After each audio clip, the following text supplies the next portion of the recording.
Sometimes because men don't know how to express or say what they're feeling, these emotions get transferred into physical pains.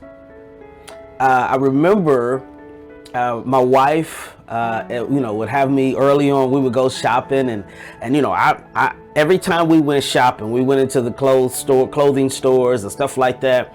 I would immediately get sleepy, get a headache, and I'm like, my stomach is hurting, and I'm like, I don't know what it is about shopping that makes my stomach and my headache.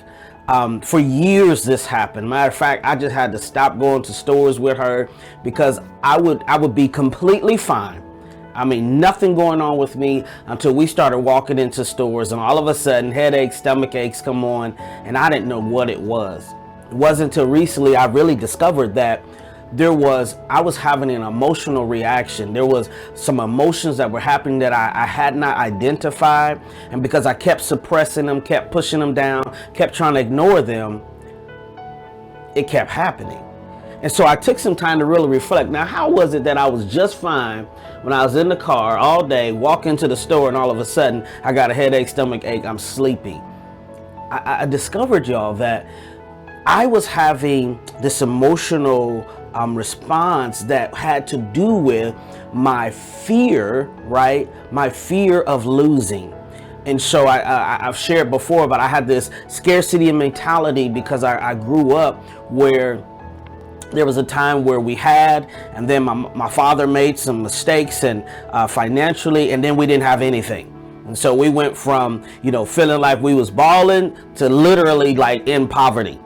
And so that mindset for me is if you spend, you might end up back in poverty. So what I recognized was I was fearful. I felt vulnerable. I felt like, man, if we spend too much money, we're going to be poor. You right? And so I had to learn to express that and to say, no, that's not true. That's not what this is. We've budgeted for this. We have this in the bank. We can do this. And I had to talk myself through that. Maybe some male out there, that's not your situation with shopping, but maybe there's some other stuff that you find yourself, you go on vacation, somehow you get sick. That perhaps, on the weekends you got headaches. There are things that because we have keep pushing these things deeper and deeper down and we don't express them, we are literally having this physical manifestation of emotions that we will not address. And I don't know what your thing is. I want to ask you today, what is your thing? Do you get some kind of physical ailment? Something always happens to you physically at certain times, during certain situations?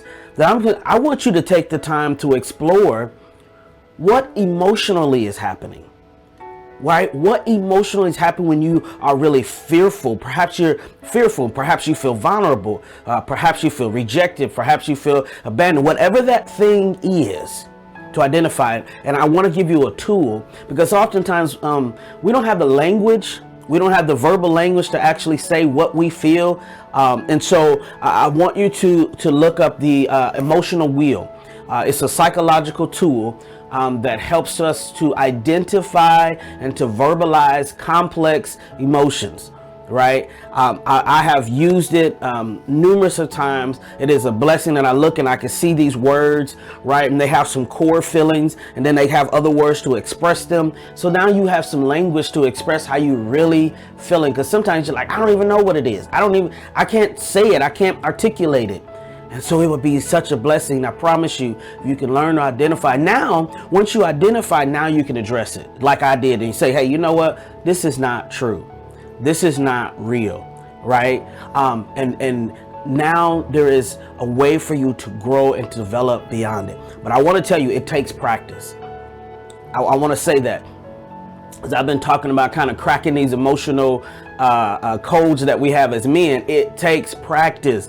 You can't just do this once and think you're good. It takes you being uncomfortable. Matter of fact, I played sports for years and I recognize the years that I put in the work, the years that I practiced and I worked hard, even when the coach wasn't watching in the off season. Those are the things that made me better, right? As we have heard for many years, practice makes perfect. You got to practice it. Matter of fact, when you feel something happening weird with you and you responding weird, you responding in a certain way, you're like, wait a minute.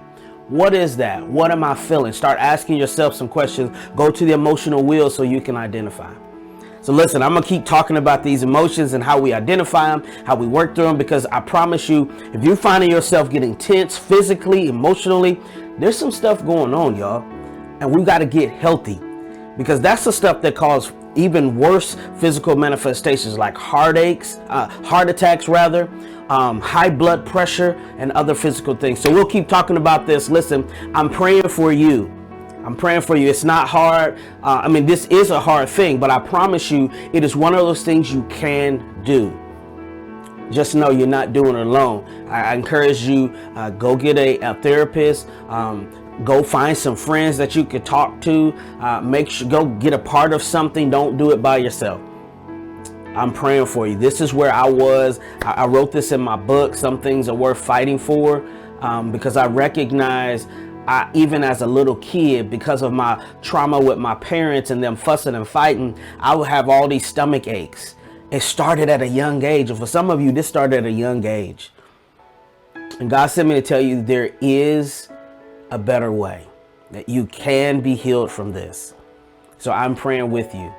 Listen, I've been saying it all week. Men, I'm saying to you today, fight for you. You are worth fighting for. God bless you.